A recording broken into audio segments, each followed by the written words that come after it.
Mes parents m'ont envoyé un message, ne viens pas à notre fête d'anniversaire de mariage. Il n'y aura que des invités de la haute société. Alors je suis resté seul dans mon appartement.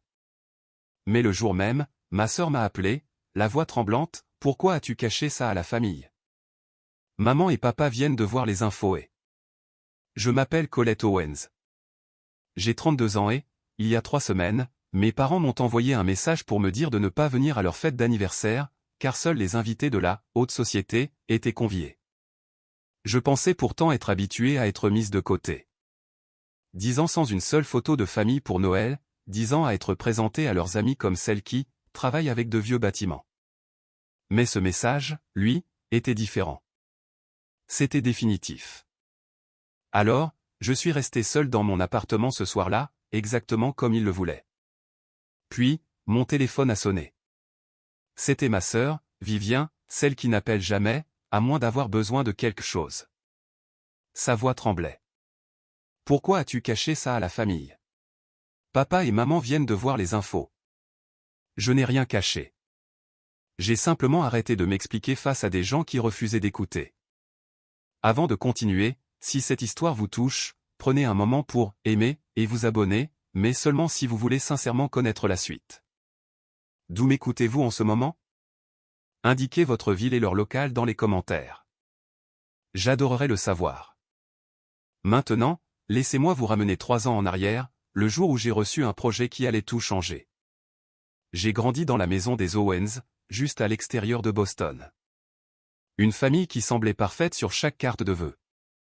Classe moyenne supérieure, abonnement au country club. Le genre de personne qui mesure le succès, au regard du voisin, qui remarquera le premier votre nouvelle voiture. Ma sœur aînée, Vivien, était la jolie, la sociable, la fille qui a épousé Bradley Hartley de chez Goldman Sachs, pour emménager dans une maison coloniale de 6 chambres à Wellesley. Mes parents ne cessaient de parler d'elle. Et puis, il y avait moi. J'ai choisi l'architecture, et plus précisément la préservation historique. C'est le genre de travail qui consiste à ramper dans des greniers centenaires, et à se battre pour sauver des bâtiments que les promoteurs veulent démolir. Ma mère m'a un jour présenté à son club de lecture comme celle qui fait quelque chose avec de vieilles maisons. Dans la construction, je crois. Mon père était plus direct, quand tu auras une vraie carrière, m'a-t-il dit un jour de Thanksgiving, nous reparlerons de te remettre sur la carte de Noël. Remettre, comme si j'en avais été effacé. La dernière fois que je suis apparu sur une photo de famille, c'était il y a 10 ans, au mariage de Vivien. J'ai découvert plus tard que ma mère m'avait recadré, m'effaçant de la version qu'elle avait postée sur Facebook. La composition était plus belle ainsi, a-t-elle expliqué quand je lui ai demandé pourquoi. J'ai toujours cette photo originale quelque part. Dessus, je me tiens au bord du cadre, portant une robe d'occasion trouvée dans un dépôt-vente de Cambridge. Vivien est au centre, rayonnante dans sa robe Vera Wang. Mes parents la couvant du regard. Personne ne me regarde, moi. Mais voici ce que j'ignorais alors. Ce qu'il me faudrait 10 ans pour comprendre. Mon silence, durant ces années, n'était pas de la faiblesse. C'était du carburant. Et cela préparait quelque chose que personne n'aurait pu prédire. Il y a 3 ans, j'ai reçu un appel qui a changé la trajectoire de ma carrière. Le domaine Whitmore, un manoir historique de 150 ans situé au cœur du Massachusetts, était condamné à la démolition. Les promoteurs voulaient le terrain. La société historique avait baissé les bras. Tout le monde pensait que c'était fini, mais le National Trust for Historic Preservation n'était pas prêt à abandonner. Ils avaient besoin d'un architecte capable de présenter un plan de restauration assez convaincant, pour justifier un budget de 12 millions de dollars. Quelqu'un qui comprenait que les vieux bâtiments n'étaient pas que des structures, mais des histoires. Ils m'ont appelé. J'ai passé 3 semaines à préparer ma proposition. J'ai étudié chaque plan d'origine, chaque registre de rénovation, chaque article de journal depuis 1874. Quand j'ai fait ma présentation au conseil d'administration, je ne me suis pas contenté de leur montrer ce que le domaine Whitmore pourrait devenir. Je leur ai montré ce qu'il avait toujours été, et pourquoi cela comptait. Margaret Caldwell, la directrice exécutive du National Trust, a signé elle-même la lettre d'approbation. Je conserve encore cet email dans un dossier intitulé « Preuve ». Non pas parce que je pensais en avoir besoin un jour, mais parce que je voulais me souvenir du moment où quelqu'un de puissant a cru en moi. Pendant 18 mois, j'ai vécu et respiré pour cette restauration. J'ai sélectionné chaque poutre de remplacement à la main. J'ai traqué des artisans qui savaient encore restaurer les plâtres victoriens. J'ai passé 3 mois rien que sur les portes d'entrée, 2 panneaux massifs en chêne de quartier, qui pourrissaient depuis des décennies. Mes parents n'en ont jamais rien su. Je travaillais sous le nom de mon cabinet, pas le mien. Je n'aime pas attirer l'attention et, honnêtement, j'avais arrêté d'essayer d'impressionner des gens qui n'avaient jamais prévu de l'être. Mais j'ignorais alors que mes parents, parmi tous les lieux possibles du Massachusetts, choisiraient justement le domaine Whitmore pour leur 35e anniversaire de mariage.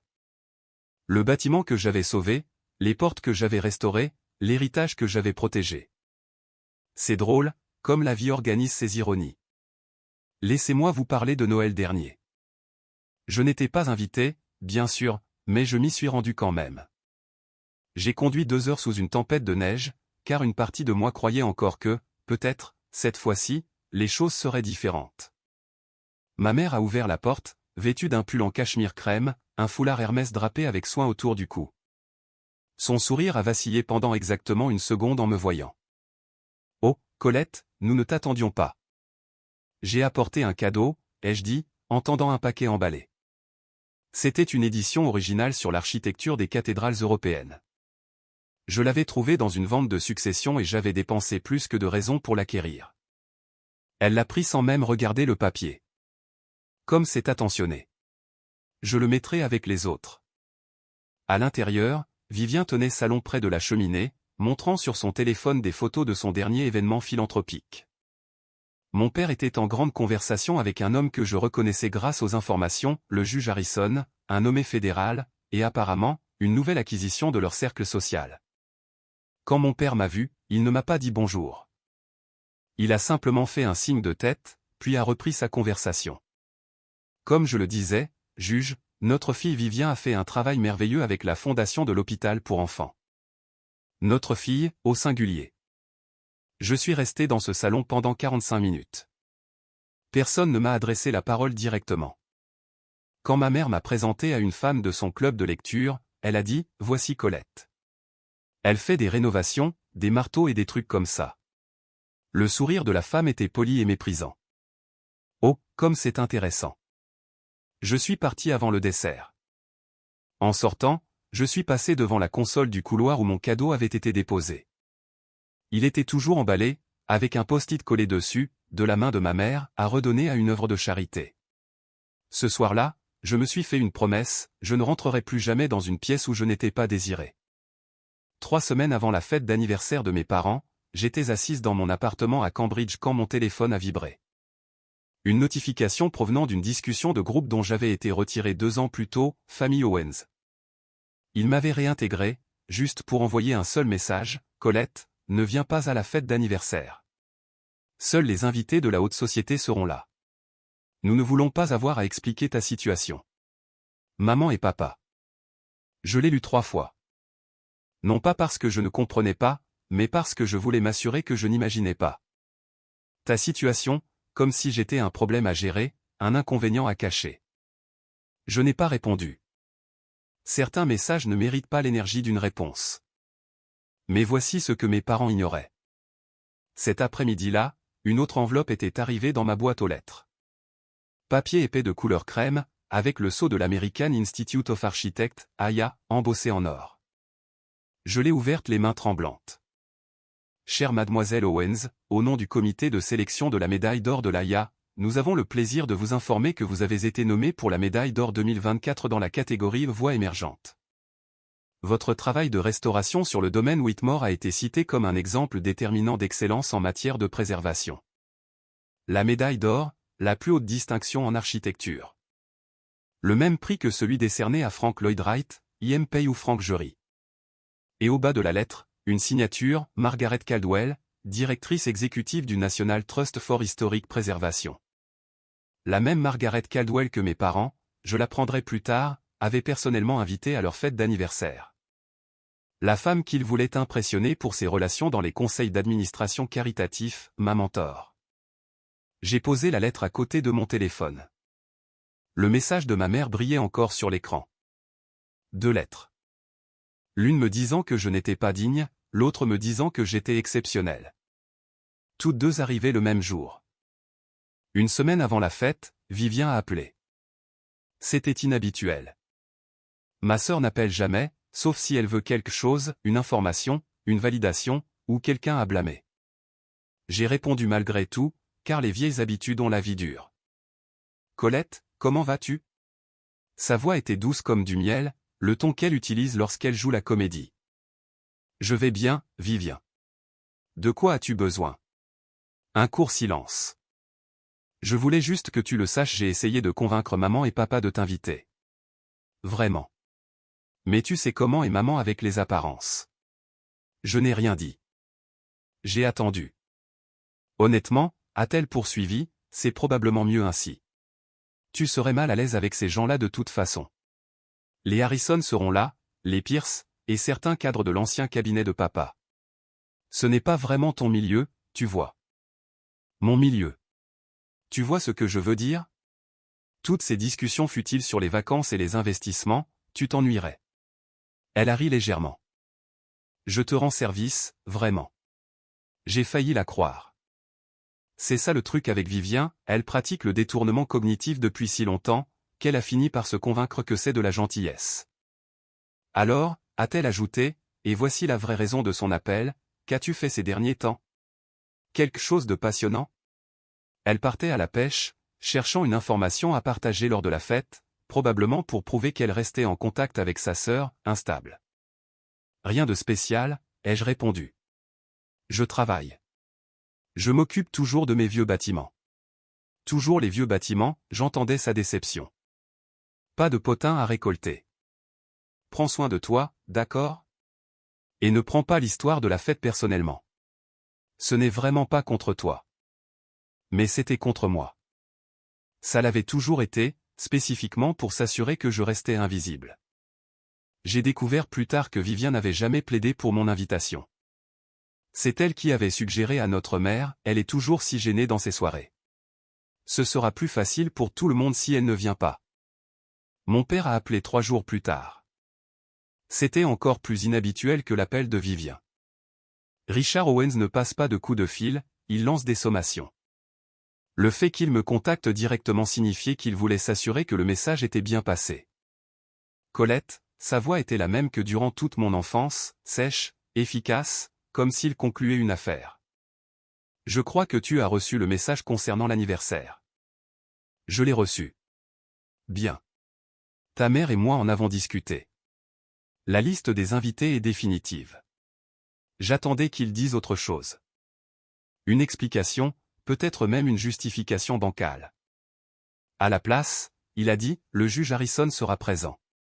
Plusieurs associés de mon ancien cabinet, des gens importants. Je comprends, papa. Tu comprends vraiment?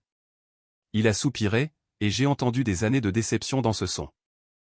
Si tu avais fait des choix de carrière différents, nous n'aurions pas cette conversation. J'ai toujours dit qu'une femme avec ton intelligence aurait pu tout faire. Le droit, la médecine, la finance.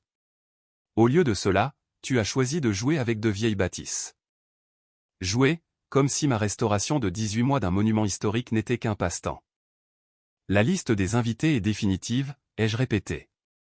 Tu l'as dit. Je suis content que nous nous comprenions. Il était sur le point de raccrocher quand il a ajouté, presque après coup, une femme du National Trust vient. Margaret quelque chose. Ta mère veut intégrer son conseil d'administration caritatif, alors il est important que tout se passe bien. Pas de distraction. Margaret Caldwell, la femme qui m'avait guidé à travers le projet le plus important de ma carrière, celle dont la signature figurait sur ma lettre de nomination à l'AIA. Mon père espérait impressionner ma propre mentor, lors d'une fête organisée dans un bâtiment que j'avais restauré, tout en me gardant caché comme une honte familiale. Pas de distraction, ai-je dit. C'est noté. J'ai raccroché avant qu'il ne puisse m'entendre rire. 2 jours avant la fête, j'ai reçu un SMS de ma tante Patricia, la sœur de mon père. Une femme que je voyais peut-être une fois par an lors des réunions de famille obligatoires. Colette, ma chérie, ta mère m'a parlé de la situation pour la fête. Je voulais juste prendre de tes nouvelles. Elle a mentionné que tu traversais des problèmes de santé mentale en ce moment. Est-ce que tout va bien? J'ai fixé le message pendant un long moment. Des problèmes de santé mentale. Ma mère ne s'était pas contentée de m'exclure de la liste des invités. Elle avait créé une histoire de couverture, une raison à mon absence qui la faisait passer pour quelqu'un de compatissant et moi pour quelqu'un de brisé. Je suis allé sur Facebook. Je n'aurais pas dû, mais je l'ai fait. C'était là, enfoui dans les commentaires d'une publication de l'une des amies de ma mère. Diane, je suis tellement désolé pour ta plus jeune fille. Les maladies mentales sont si difficiles pour les familles. Tu gères cela avec tant de grâce. Ma mère avait aimé le commentaire. J'ai fait défiler plus bas, j'en ai trouvé un autre. On prie pour Colette. Diane a été si forte à travers tout ça. Et la réponse de ma mère, merci Suzanne. Nous faisons de notre mieux. Certains enfants ont simplement plus de mal que d'autres. J'ai regardé autour de moi, dans mon appartement, mes prix d'architecture encadrés au mur, la pile de magazines spécialisés où mes projets étaient présentés, l'email de l'AIA resté ouvert sur mon ordinateur. J'étais assise dans le bureau d'une femme qui venait d'être nommée pour la plus haute distinction de sa profession, et ma mère racontait partout que je ne pouvais pas fonctionner. C'est le problème avec les mensonges, ils demandent de l'entretien. Il faut les nourrir, les arroser et les répéter jusqu'à ce que tout le monde oublie qu'ils ont commencé comme une fiction. Ma mère avait construit toute une mythologie autour de sa seconde fille, troublée. Et elle l'a cultivée depuis des années. Mais les mythologies ont une faiblesse, elles s'effondrent au moment où la réalité franchit la porte. Le soir précédant la fête, j'ai appelé Margaret Caldwell. Pas pour me plaindre, je n'ai jamais été doué pour ça. Mais pour confirmer le calendrier de l'annonce de l'AIA. Je savais que la nomination serait rendue publique bientôt. Je ne savais juste pas exactement quand. Colette. La voix de Margaret était chaleureuse, comme toujours. J'espérais que tu appellerais. Le comité a tout finalisé. L'annonce sera mise en ligne demain soir. Demain. Le soir même de la fête de mes parents. C'est merveilleux, ai-je dit, et je le pensais vraiment. Il y a autre chose. J'entendais son sourire au bout du fil. Le conseil d'administration du National Trust a approuvé une nouvelle subvention de 500 000 $ pour la restauration du manoir du gouverneur, et nous voulons que tu diriges le projet. J'ai dû m'asseoir. Margaret, je ne sais pas quoi dire. Dis oui. Tu l'as mérité. Elle a marqué une pause. Est-ce que ta famille fêtera ça avec toi demain? J'imagine qu'ils doivent être incroyablement fiers.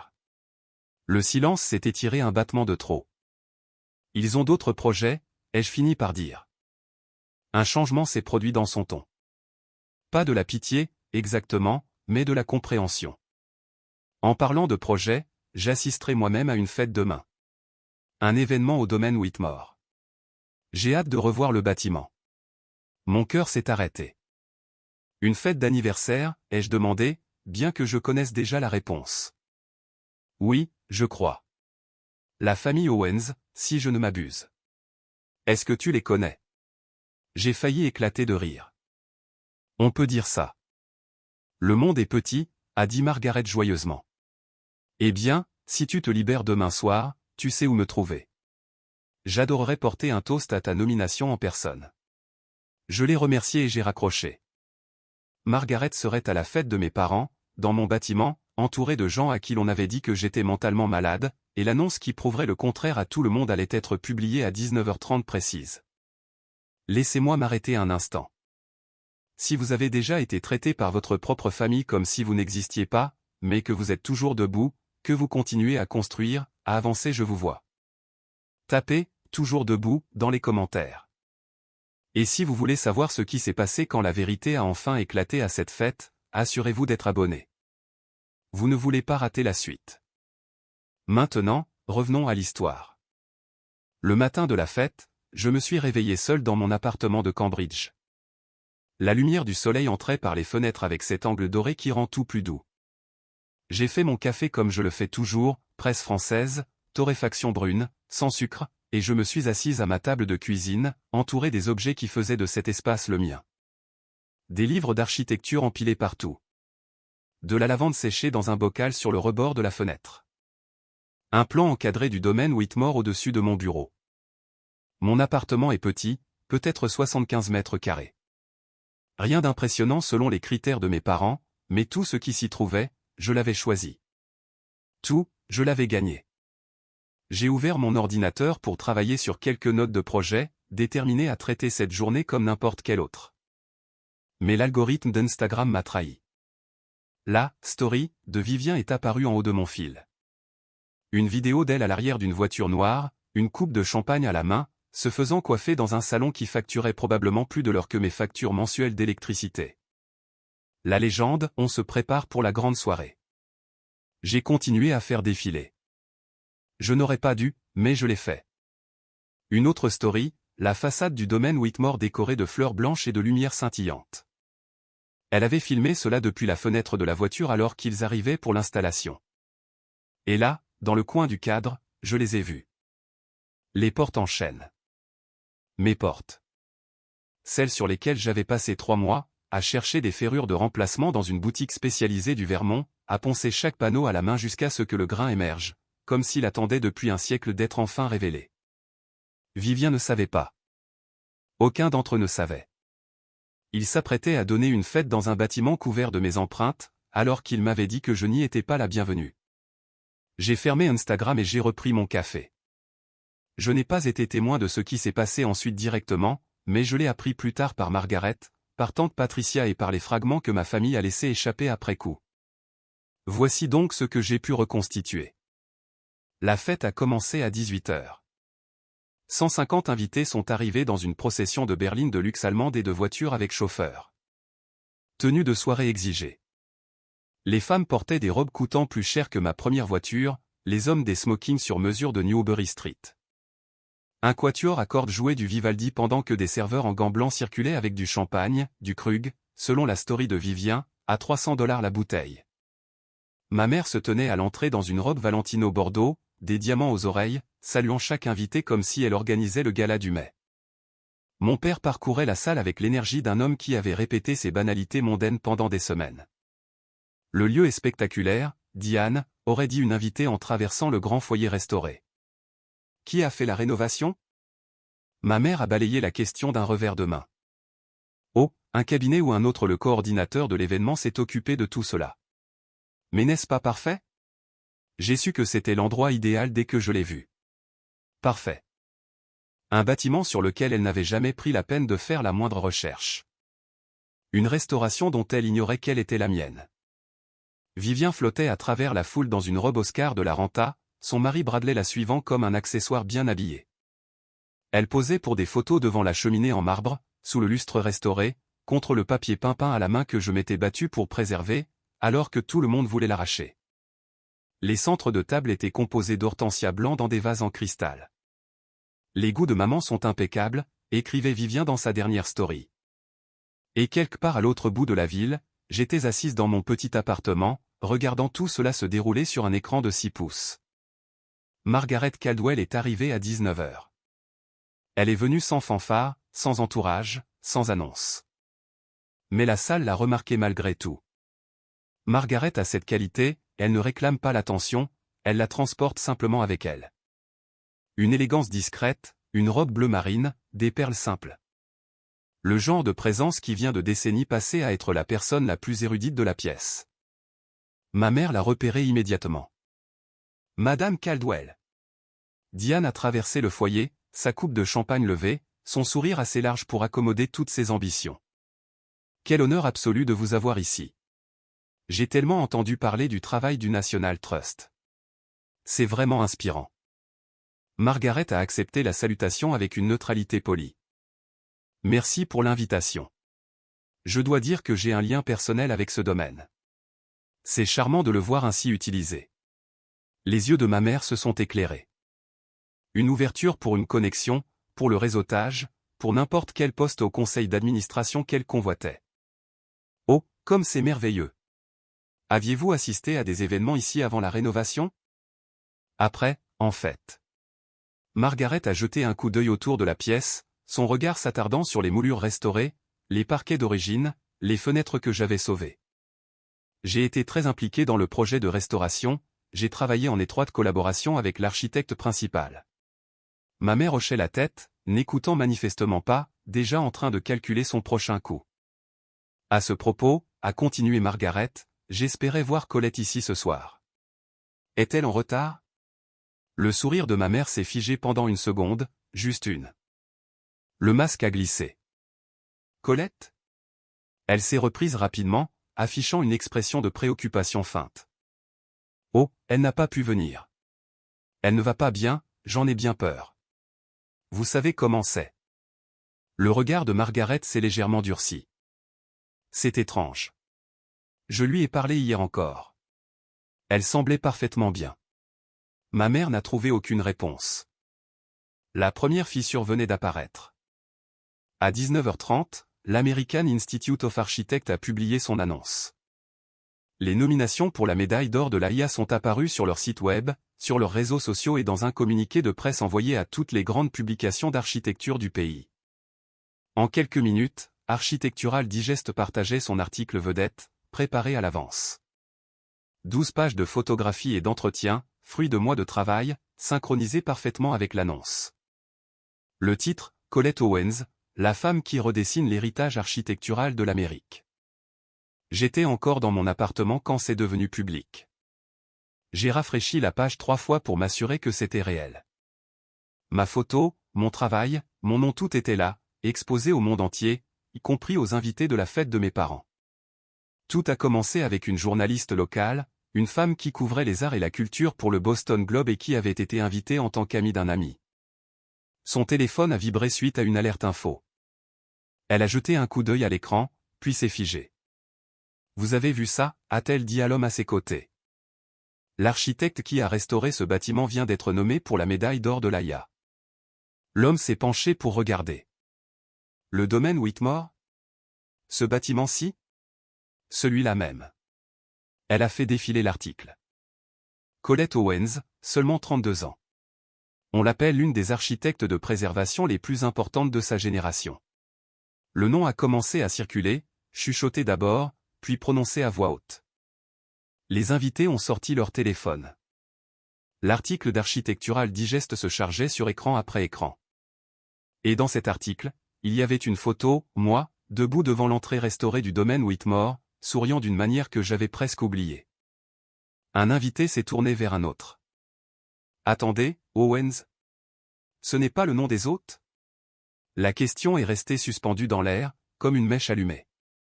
Ma mère est très douée pour gérer les récits. Elle a des décennies de pratique pour soigner son image, contrôler ce que les gens voient, enterrer ce qu'ils ne devraient pas savoir. Mais elle ne pouvait pas gérer ça. Colette Owens. Une femme couverte d'émeraude s'est approchée de ma mère, téléphone tendu. « Diane, est-ce ta fille ?» Ma mère a jeté un coup d'œil à l'écran, a vu mon visage, a lu le titre, son expression est passée par la surprise, la reconnaissance, puis quelque chose proche de la panique, le tout en un battement de cœur. Oh, ce doit être une autre Owens. Elle a ri, mais le son était faux, trop aigu, trop rapide. Notre Colette travaille dans la construction, je crois, pas dans l'architecture. Mais l'article mentionne qu'elle est de la région de Boston, et elle porte le même nom de famille. Un nom courant, ma mère a balayé l'argument d'un geste méprisant. Je suis sûr que ce n'est qu'une coïncidence. Mais un autre invité avait déjà cherché mon nom sur Google. Il est écrit ici qu'elle a grandi à Wellesley. N'est-ce pas de là que vous venez? Mon père s'est matérialisé aux côtés de ma mère, attiré par l'agitation. Que se passe-t-il? Ils disent que l'architecte qui a restauré ce bâtiment s'appelle Colette Owens. Le visage de mon père est devenu soigneusement impassible. Son expression de salle de conseil, celle qu'il utilise quand les contrats tombent à l'eau. Mais il n'y avait pas d'erreur. L'article d'Architectural Digest était exhaustif. Il mentionnait mes études, mes premiers projets, le plus accablant, incluait une citation de moi à propos de mon enfance, j'ai appris tôt que mon travail parlerait plus fort que les mots. Dans ma famille, je n'ai jamais eu l'impression que ma voix était entendue. Alors, j'ai laissé les bâtiments parler à ma place. Quelqu'un a lu cette citation à haute voix. Le silence s'est fait dans la pièce. Et ma mère, pour peut-être la première fois de sa vie, n'a strictement rien trouvé à dire. Mon téléphone a sonné à 19h52. J'étais toujours à ma table de cuisine, dans mon appartement, seul. L'annonce de Laïa était en ligne depuis 22 minutes. Je savais ce qui arrivait avant même de regarder l'écran. Vivien, ai-je répondu. Pourquoi as-tu caché ça à la famille? Sa voix tremblait, non pas d'inquiétude, mais d'une fureur à peine contenue. Papa et maman viennent de voir les nouvelles et ils sont complètement pris de court. As-tu la moindre idée de l'embarras que cela cause? Bonjour à toi aussi, Vivien. N'ose pas être sarcastique avec moi en ce moment. Tout le monde à cette fête pose des questions sur toi. Tout le monde? La femme du juge Harrison vient de coincer maman pour lui demander pourquoi tu n'es pas là.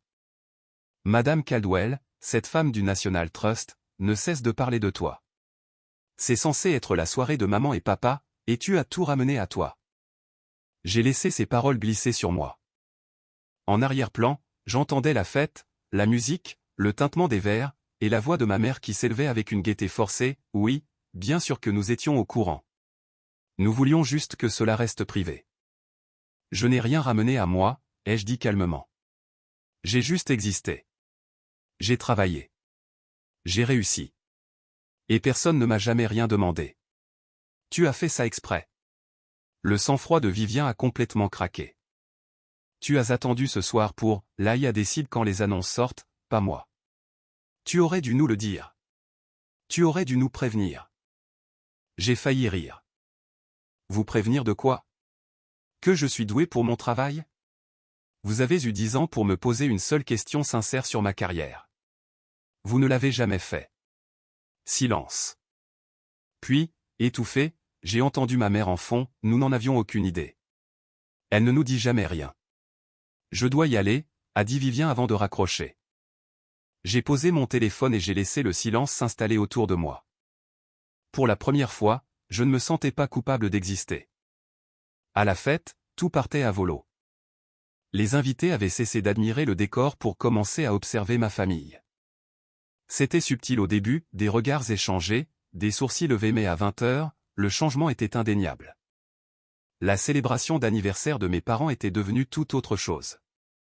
Le juge Harrison, un homme que mon père courtisait depuis des mois, s'est dirigé droit vers lui, sa coupe de champagne à la main.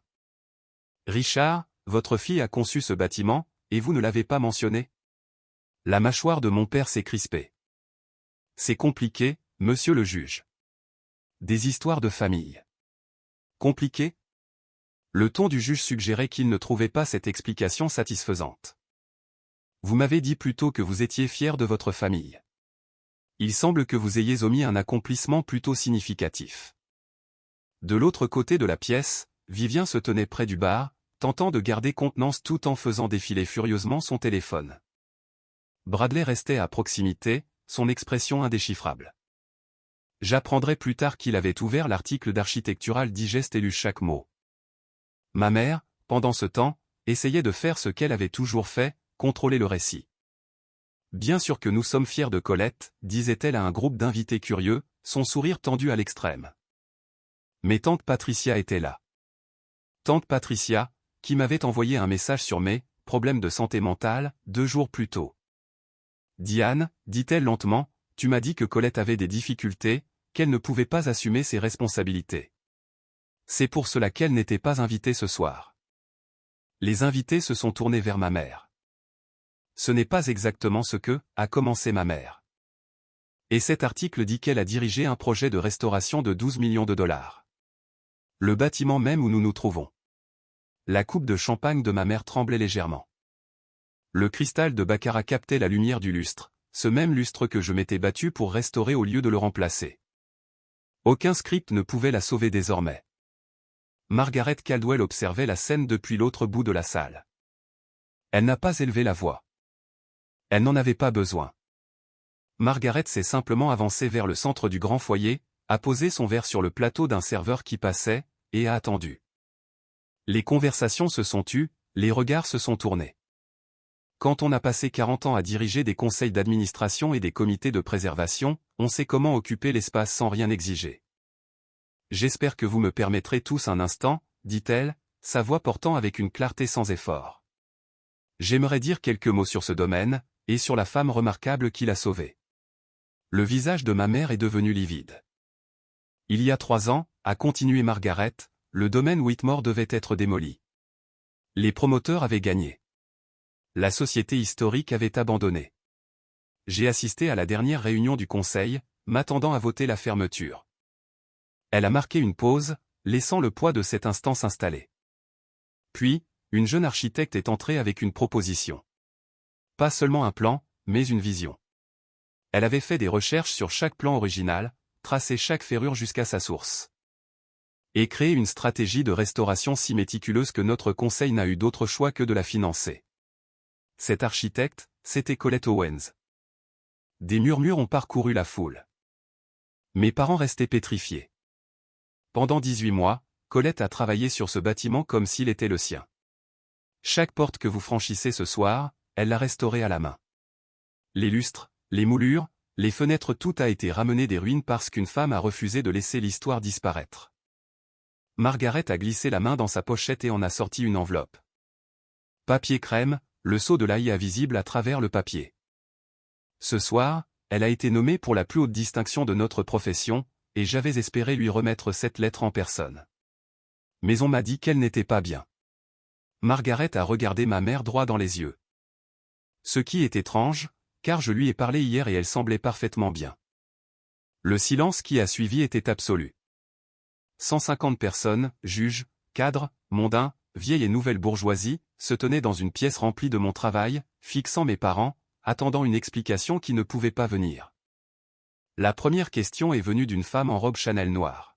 « Diane, est-ce que ta fille va mal, ou as-tu simplement choisi de ne pas l'inviter ?» Ma mère a ouvert la bouche, puis l'a refermée. Ses mains, parfaitement manucurées, se tordaient autour du pied de son verre. « C'est compliqué, finit-elle par balbutier. Il y a des dynamiques familiales des dynamiques familiales ?» Le ton de la femme était plat. « Tu as dit à Patricia que Colette avait des problèmes de santé mentale. Tu as dit à ton club de lecture qu'elle ne pouvait pas fonctionner normalement. Mais elle vient d'être nommée pour le prix le plus prestigieux en architecture. » D'autres voix se sont jointes, sans crier, cette foule était trop bien élevée pour cela, mais de manière pointue, précise. Diane a mentionné que sa fille travaillait dans la construction. C'est donc ainsi qu'on appelle l'architecture de préservation maintenant. J'ai vu la citation de l'interview, ma voix n'a jamais été entendue dans ma famille. C'est quand même quelque chose. Et puis, tante Patricia, debout près du fond, a pris la parole. Diane, tu m'as spécifiquement dit que Colette avait fait une dépression. Tu as dit que c'était pour cela qu'elle ne pouvait pas venir ce soir. Je t'ai cru. Je lui ai envoyé un message de sympathie. Le masque de ma mère s'est finalement brisé. Je n'ai pas dit je ne voulais pas, elle ne nous dit jamais rien. Comment étions-nous censés savoir? Savoir quoi? Le juge Harrison s'est avancé, la voix glaciale. Que votre fille est apparemment l'une des architectes les plus talentueuses du pays. Qu'elle a restauré le bâtiment même que vous avez choisi pour organiser cette fête? Il a secoué la tête lentement. Mon père n'avait aucune réponse. La mythologie que ma mère avait construite pendant une décennie s'est effondrée en 90 secondes. Et puis, quelqu'un s'est tourné vers Vivien. C'était une jeune femme de son âge, quelqu'un du country club. J'apprendrai plus tard qu'elle faisait partie de son cercle social. Le genre d'ami qui connaît tous vos secrets parce que vous les lui avez racontés vous-même. Attends, dit lentement la femme, réalisant soudain la vérité.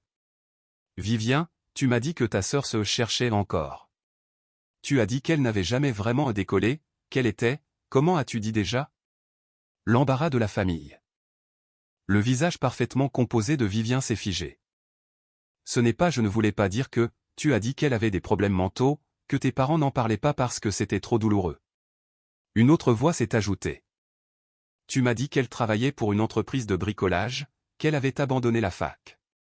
J'ai dit qu'elle avait quitté son programme de maîtrise plus tôt, a crié Vivien pour se défendre. Ce qui est techniquement vrai. Alors elle a fini plus tôt, puis elle a restauré un monument historique de 12 millions de dollars et a été nommée pour la plus haute distinction en architecture, la première femme à croiser les bras. C'est donc ça que tu appelles ne pas décoller. Je pouvais imaginer Vivien là-bas, dans sa robe Oscar de la Renta, ses cheveux parfaits, toute son identité bâtie sur le fait d'être, la fille qui a réussi, regardant tout s'écrouler. Et puis Bradley a parlé. Son mari, le banquier de Goldman Sachs, celui qu'elle avait épousé pour compléter le tableau du succès. Vivien. Sa voix était basse, mais dans le soudain silence, tout le monde l'a entendu. Tu m'as dit que ta sœur était instable, qu'elle était la honte de la famille. C'est pour ça qu'on ne la voit jamais aux fêtes. Il regardait sa femme avec une expression que je connaissais, celle d'un homme réalisant qu'on lui avait servi une version soigneusement éditée de sa propre famille. Qu'est-ce que tu ne m'as pas dit d'autre? Les excuses de Vivien sont mortes sur ses lèvres. Certains mensonges peuvent survivre à tout, sauf à la lumière. Si vous vous demandez, comment les choses ont-elles pu changer si vite, je veux vous dire quelque chose. Ce n'est pas allé vite. Ce moment était en préparation depuis 10 ans. 10 ans de silence. 10 ans à laisser mon travail s'empiler dans un coin pendant que tout le monde regardait ailleurs. La vérité n'a pas besoin de mélodrame pour éclater. Elle a juste besoin de temps. Dites-moi dans les commentaires, avez-vous déjà vécu un moment où tout le monde a enfin vu ce que vous construisiez depuis le début? Continuons. Après que Vivien m'a raccroché au nez, je suis restée assise longtemps dans mon appartement. La lumière du soir était passée à ce bleu-gris qui précède la nuit noire. Mon téléphone avait vibré plusieurs fois encore. Des messages de collègues qui avaient vu l'annonce. Un message vocal d'une reporter du Globe. Mais j'avais tout ignoré. Je n'étais pas prête à célébrer. Pas encore. Je me suis approché de la fenêtre. Je ne voyais pas grand-chose, juste l'arrière d'un autre bâtiment, un bout de rue la vie ordinaire de Cambridge. Mais quelque part, à 45 minutes de là, une fête était en train de s'effondrer.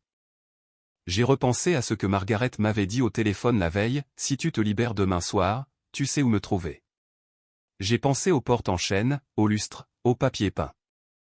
Chaque recoin de ce bâtiment contenait une part de mon attention, de mon soin, de mon amour.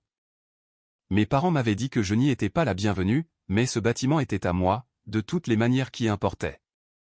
Je me suis levé, je suis allé à mon placard et j'ai trouvé la robe que je gardais pour une occasion future que je n'arrivais jamais à nommer. Une robe portefeuille bleu nuit. Simple mais élégante.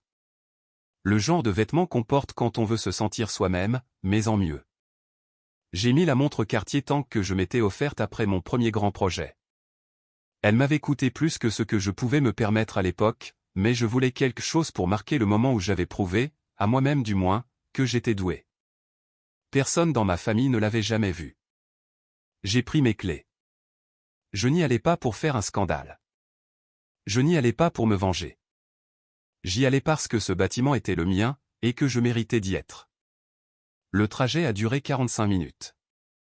J'ai pris les routes secondaires, celles qui serpentent à travers les vieilles villes du Massachusetts, là où les arbres s'arquent au-dessus de la chaussée comme des plafonds de cathédrale. Je n'étais pas pressé. J'avais passé 10 ans à être patiente. 1 heure de plus ne changerait rien. Quand j'ai tourné dans l'allée du domaine, j'ai eu le souffle coupé. Le domaine Whitmore était illuminé comme un souvenir qui prendrait vie. Chaque fenêtre brillait. Des lumières blanches enveloppaient les colonnes de l'entrée.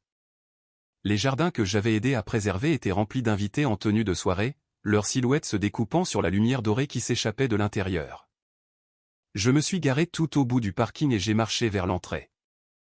Les portes en chêne, mes portes, étaient grandes ouvertes, accueillant les invités dans le grand foyer restauré. Je me suis arrêté un instant sur le seuil, passant mes doigts sur le grain du bois que je connaissais par cœur. 3 mois de travail, 2 couches de finition à l'huile frottée à la main, des ferrures venant d'une boutique du Vermont qui avait dû commander les charnières en Allemagne. Je m'étais tenu dans cet encadrement de porte 100 fois pendant la restauration, mais jamais ainsi. Jamais en robe, jamais le cœur battant, jamais en marchant vers la famille qui m'avait dit de rester à l'écart. Je suis entré. Le foyer s'est ouvert autour de moi. Le sol en marbre, le lustre restauré projetant une lumière prismatique sur le plafond, l'escalier majestueux que je m'étais battu pour sauver quand tout le monde voulait le moderniser, chaque surface portait mes empreintes, mes décisions, ma vision. Et puis, quelqu'un s'est retourné. Une femme près du bar.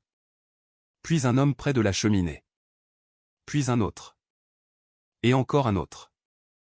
C'est elle. Un chuchotement a parcouru la salle. C'est Colette Owens. 150 personnes se sont tues. Et je me suis tenu là, dans l'entrée du bâtiment que j'avais sauvé, enfin prête à être vue. Ma mère se tenait près du centre de la pièce quand elle m'a aperçu.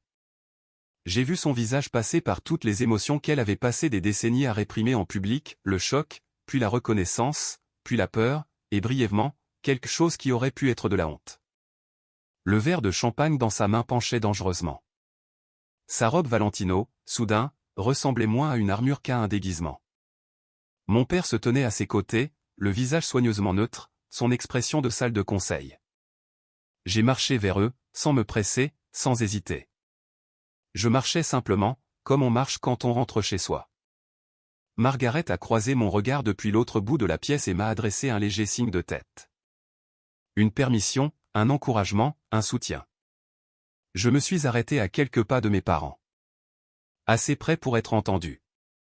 Assez près pour que les invités aux alentours entendent aussi. Maman, papa. Ma voix était calme, plus posée que je ne l'aurais cru. J'ai reçu votre message. Je sais que je n'étais pas invité. Ma mère a ouvert la bouche, mais aucun son n'est sorti. Mais ce bâtiment était mon projet, ai-je continué. 18 mois de ma vie. Chaque porte, chaque fenêtre, chaque moulure que vous avez exhibée ce soir, c'est moi qui en ai conçu la restauration. J'ai supervisé chaque entrepreneur.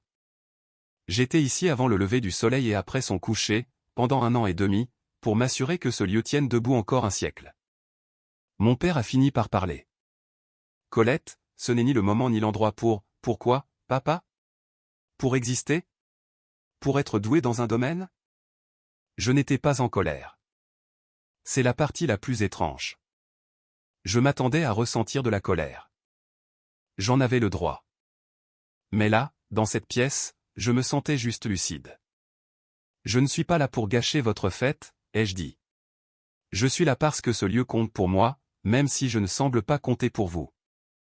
Le silence qui a suivi était le bruit le plus fort que j'ai jamais entendu. Ma mère s'est reprise la première. Elle le fait toujours. Colette, ma chérie, le mot d'affection sonnait étranger dans sa bouche. Gluant, mal assuré. Bien sûr que nous te voulions ici. Nous pensions simplement que tu serais plus à l'aise à la maison. Tu sais à quel point ces événements peuvent être accablants. Accablant, j'ai répété le mot lentement, laissant son vide résonner. Tu as dit à tante Patricia que j'avais des problèmes de santé mentale. Tu as dit à ton club de lecture que je ne pouvais pas fonctionner. Tu as dit partout que je travaillais dans la construction. Quelques exclamations ont fusé parmi les invités. Quelqu'un était sans aucun doute en train de filmer avec son téléphone. Je voyais l'angle discret d'un écran, mais je m'en fichais. Mon père s'est avancé, sa voix descendant dans ce registre grave qu'il utilise pour établir son autorité. Ce n'est ni le moment ni l'endroit pour un drame familial, Colette. Tu es en train de t'embarrasser. Non, papa. J'ai soutenu son regard. Je suis en train de vous embarrasser. Il y a une différence. Vivien est apparu aux côtés de ma mère, le visage rouge de colère et de champagne. Tu dois toujours tout ramener à toi, n'est-ce pas? C'est l'anniversaire de maman et papa, leur soirée, et il a fallu que tu te pointes. Ce n'est pas moi qui ai décidé que l'AIA ferait son annonce ce soir, ai-je dit calmement. Ce n'est pas moi qui ai décidé qu'Architectural Digest publierait son article ce soir. Je ne savais même pas qu'il y avait une fête jusqu'à il y a 3 semaines, quand vous m'avez tous dit de ne pas venir. La voix du juge Harrison a tranché l'air, venant de ma gauche. En fait, je pense que le drame a commencé quand vous avez invité des gens dans un bâtiment que votre propre fille a restauré, tout en racontant à tout le monde qu'elle était mentalement trop instable pour être présente. Le visage de ma mère s'est décomposé pendant une seconde, juste assez longtemps pour que tout le monde le voie. Nous n'avons pas, je n'ai jamais dit, elle bégayait maintenant. La mondaine polie avait disparu, remplacée par quelqu'un qui était enfin à court d'histoire. Mais j'en avais fini avec ses explications. Margaret Caldwell s'est avancée. Elle traversait la foule avec l'autorité tranquille de quelqu'un qui a passé sa carrière à protéger les choses qui comptent. Quand elle est arrivée à mes côtés, elle a posé brièvement une main sur mon épaule, un geste si simple qu'il a failli me briser. Puisque Colette est ici, a annoncé Margaret, sa voix portant jusqu'aux coins les plus reculés de la pièce, j'aimerais partager quelque chose que j'avais prévu d'annoncer, quels que soient les développements de ce soir. La salle est devenue immobile. Le National Trust for Historic Preservation a approuvé une nouvelle subvention de $500 000 pour la restauration du manoir du gouverneur à Boston. C'est l'un des projets de préservation les plus significatifs que nous ayons entrepris en 10 ans. Elle a marqué une pause, laissant le chiffre infuser les esprits. Et nous avons choisi Colette Owens pour diriger le projet. Pendant un moment, personne n'a bougé. Puis les applaudissements ont éclaté. Épars d'abord, puis s'intensifiant, roulant à travers la pièce comme une vague. De vrais applaudissements, venant de gens qui n'avaient aucun intérêt dans les dysfonctionnements de ma famille, et qui reconnaissaient simplement l'excellence. Margaret a sorti l'enveloppe de sa pochette. La lettre officielle, le sceau du National Trust embossé en or. Ceci est à toi, dit-elle en me la tendant. Tu l'as mérité. Non pas à cause de ta famille, mais en dépit de la manière dont ils t'ont traité. J'ai regardé l'enveloppe, j'ai senti son poids, j'ai compris ce qu'elle signifiait. Pas seulement l'argent, pas seulement le projet, mais la validation. La preuve, documentée et officielle, que j'étais bien celle que j'avais toujours cru être. Derrière moi, je sentais le regard de mes parents, le silence de ma mère, la posture rigide de mon père, la fureur contenue de Vivien. Mais pour la première fois de ma vie, leur opinion n'avait aucune importance. La salle applaudissait, et elle applaudissait pour moi. Ce qui s'est passé ensuite était presque trop parfait. Alors que je me tenais là, tenant ma lettre de subvention, essayant de réaliser ce qui venait de se passer, les invités ont commencé à s'approcher. Pas de mes parents, pas de Vivien, mais de moi. Des cartes de visite sont apparues. Des félicitations m'ont été offertes. Un intérêt réel et sincère de la part de gens qui avaient passé la soirée à penser qu'il assistait à un simple anniversaire, et qui se retrouvaient témoins de quelque chose de bien plus fascinant. Ma mère restait seule près de la cheminée. Les femmes de son club de lecture, celle-là même qui lui avait envoyé des messages de sympathie pour sa fille, troublée, évitaient maintenant soigneusement son regard. J'en ai vu une chuchoter à une autre, toutes deux jetant des coups d'œil à ma mère avec des expressions qui étaient passées de la déférence à quelque chose proche de la pitié, ou peut-être du jugement. Mon père a tenté de sauver ce qu'il pouvait. Je l'ai vu s'approcher du juge Harrison, la main tendue pour une poignée de main qui n'est jamais venue. « Richard, » a dit le juge froidement, « je pense que vous et moi devrions reconsidérer cette invitation au golf dont nous avons discuté. Je préfère passer mon temps libre avec des gens qui ont le sens des priorités. » Il s'est éloigné sans attendre de réponse. Vivien se tenait près du bar, téléphone en main, composant probablement des stories Instagram pour limiter les dégâts, qui ne répareraient jamais tout à fait sa réputation. Mais c'est le visage de Bradley qui a attiré mon attention. Son mari la regardait avec l'expression de quelqu'un qui remet en place tout ce qu'il pensait savoir. Plus tard, j'apprendrai que Bradley avait commencé à poser des questions sur ce que Vivien lui avait raconté d'autres, sur les autres histoires qu'elle avait construites. Leur fondation, si soigneusement bâtie sur l'image et les apparences, venait de se fissurer de façon irréparable. Et tante Patricia m'a trouvé dans la foule. Colette. Sa voix était toute petite. Je suis tellement désolé. Je ne savais pas. Ta mère m'a dit des choses qui n'étaient pas vraies. J'aurais dû te demander directement. J'ai hoché la tête. Qui avait-il d'autre à dire? Avant de partir, j'ai demandé un moment à mes parents. Pas en privé, la vie privée n'avait plus de sens. Mais un peu à l'écart du foyer, près de la fenêtre en saillie que j'avais passé 2 semaines à réparer. Quelques invités s'attardaient à portée de voix. Je m'en moquais. Le visage de ma mère était taché sous son maquillage. La mâchoire de mon père était si serrée que je pouvais voir son muscle tressaillir. Vivien s'était éclipsé, soit par honte, soit par pur instinct de survie. Je ne vous demande pas d'excuses ce soir, ai-je dit. Ma voix était calme, plus calme que je ne l'étais intérieurement. Je ne vous demande même pas de comprendre ce que vous avez fait de mal. Ma mère a commencé à parler, mais j'ai levé la main. J'ai passé 10 ans à essayer de m'expliquer devant vous. 10 ans à espérer que si je travaillais assez dur, si je réussissais assez de choses, vous finiriez par me voir. Mais vous ne l'avez jamais fait. Vous n'avez jamais voulu le faire. Mon père a expiré bruyamment. Colette, ce n'est vraiment pas le moment. Tu as raison, ai-je dit. Ce ne l'est pas. Le moment, c'était il y a 10 ans quand vous m'avez effacé des photos de famille.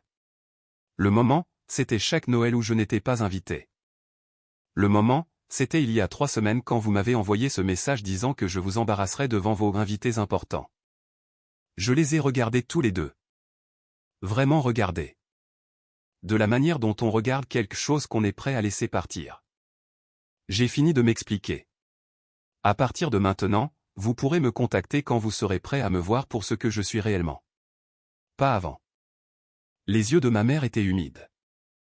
Colette, pas ce soir, maman. J'ai reculé d'un pas. J'ai dit ce que j'avais à dire. Je me suis détourné et j'ai franchi les portes en chaîne que j'avais restaurées. Et pour la première fois de ma vie, quitter ma famille ne ressemblait pas à une fuite. Cela ressemblait à un commencement. J'ai appris la situation de Vivien par bribes au cours des semaines suivantes. Tante Patricia est devenue ma source d'informations inattendue. Apparemment, s'être fait mentir sur la stabilité mentale de sa nièce crée une certaine solidarité. Elle m'a appelé une semaine après la fête, la voix prudente. « Je pensais que tu devrais savoir, dit-elle. Vivien et Bradley ils font un essai de séparation. » J'étais debout dans ma cuisine, mon café refroidissant dans mes mains. À cause de ce qui s'est passé à la fête? Ça a été le catalyseur. Mais apparemment, Bradley a commencé à poser des questions après ça sur d'autres choses que Vivien lui avait racontées, sur son travail caritatif, sur ses finances, sur beaucoup de choses. J'ai pensé à l'Instagram de ma sœur, les photos soigneusement choisies, la vie filtrée, l'image construite si méticuleusement, un château de cartes. Il a réalisé qu'elle modifiait la vérité depuis des années, a continué tante Patricia. Pas seulement à ton sujet, mais surtout.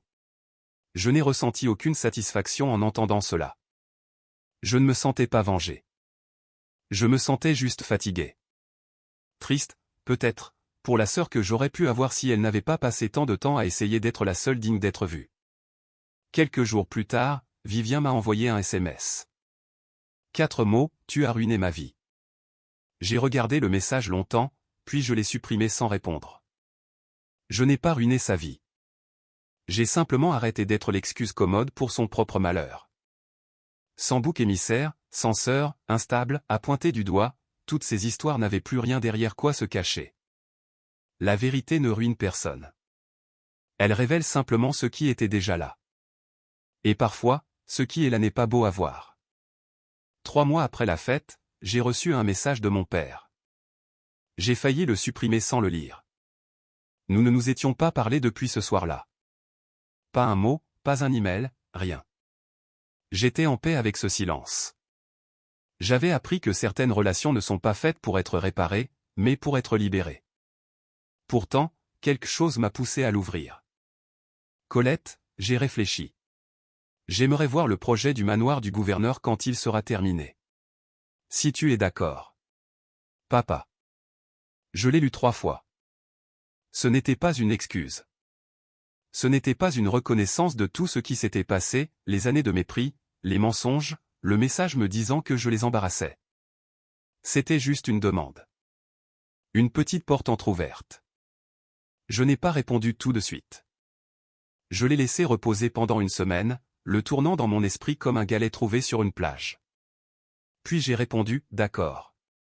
Quand ce sera fini, je te ferai signe. Ce n'était pas le pardon. Pas encore. Peut-être jamais. Je n'ai pas encore décidé. Mais c'était une possibilité, une chance pour quelque chose de différent s'il était prêt à faire le travail nécessaire. Ma mère ne m'a pas contacté du tout. Selon tante Patricia, elle est toujours dans le déni, racontant encore que l'incident de la fête était un malentendu. Elle insiste toujours sur le fait qu'elle n'a rien fait de mal. Certaines personnes ne peuvent pas admettre leurs erreurs sans que leur identité tout entière ne s'effondre. Je ne sais pas si elle sera prête un jour. Je n'attends pas pour le savoir. Ce que j'ai appris, c'est ceci, le pardon, ce n'est pas parce qu'il le mérite, c'est pour que je n'ai plus à porter ce poids. Mais pardonner ne signifie pas oublier, et cela ne signifie certainement pas revenir à la situation d'avant. Certaines portes peuvent être rouvertes. D'autres restent fermées pour une bonne raison. Je me tiens devant le manoir du gouverneur maintenant. C'est un matin gris, à la fin de l'hiver, le genre de froid qui rend votre souffle visible et vos doigts raides. Le bâtiment s'élève devant moi, 3 étages d'architecture fédérale, briques et pierres calcaires, des fenêtres qui veillent sur Boston depuis 200 ans. Il y a du travail. Beaucoup de travail. Les fondations ont des fissures. Le toit doit être remplacé. Il y a des dégâts des eaux dans l'aile et qui prendront des mois à être réparés. J'ai hâte de commencer. Je pense à la jeune fille que j'étais il y a 10 ans. Celle qui se tenait au bord de la photo de mariage de sa sœur, portant une robe d'occasion, se demandant pourquoi elle n'était jamais à sa place. Cette fille a passé tant de temps à attendre une permission, à attendre que sa famille la voie, à attendre que quelqu'un confirme qu'elle valait quelque chose. Je n'attends plus. La montre Cartier Tank à mon poignet attrape la lumière du matin. Je l'ai achetée moi-même avec l'argent gagné pour un travail bien fait. Personne dans ma famille ne me l'a donnée. Personne dans ma famille n'en connaît la valeur, mais moi, je la connais. Une reporter du Globe m'a appelé hier, elle voulait faire une interview de suivi. Mademoiselle Owens, a-t-elle demandé, quel conseil donneriez-vous aux jeunes architectes qui débutent? J'y ai réfléchi longtemps. Bâtissez quelque chose qui dure, ai-je fini par dire. Et n'attendez pas la permission de gens qui n'ont jamais prévu de vous la donner. Elle l'a noté. Je me demande si elle a compris ce que je voulais vraiment dire. J'ai passé 10 ans à faire mes preuves devant des gens qui ne voulaient pas de preuves. Ils voulaient que je reste petite, invisible, enfermée dans la boîte qu'ils avaient construite pour moi. Mais les bâtiments ne sont pas les seules choses qui peuvent être restaurées. Parfois, la rénovation la plus importante est celle que vous faites sur vous-même. Voilà donc mon histoire. Pas de testament magique, pas d'héritage secret, pas de révélation spectaculaire dans une salle d'audience, juste 10 ans de travail, quelques documents officiels, et l'accumulation lente et patiente de la vérité. Mes parents m'ont envoyé un message 3 semaines avant leur fête pour me dire de ne pas venir. Ils ont dit que seuls les invités de la haute société étaient conviés. Ils ont dit que je les embarrasserais. Et puis, la présentatrice du journal a prononcé mon nom, le soir même où ils essayaient de m'effacer. Je ne sais pas s'il s'agit de karma ou de coïncidence. Je ne sais pas si l'univers organise ces choses ou si nous remarquons simplement les motifs qui correspondent aux histoires que nous avons besoin de raconter. Ce que je sais, c'est ceci, j'ai arrêté d'attendre que ma famille me voie. Et c'est à ce moment-là que tout le monde m'a vu.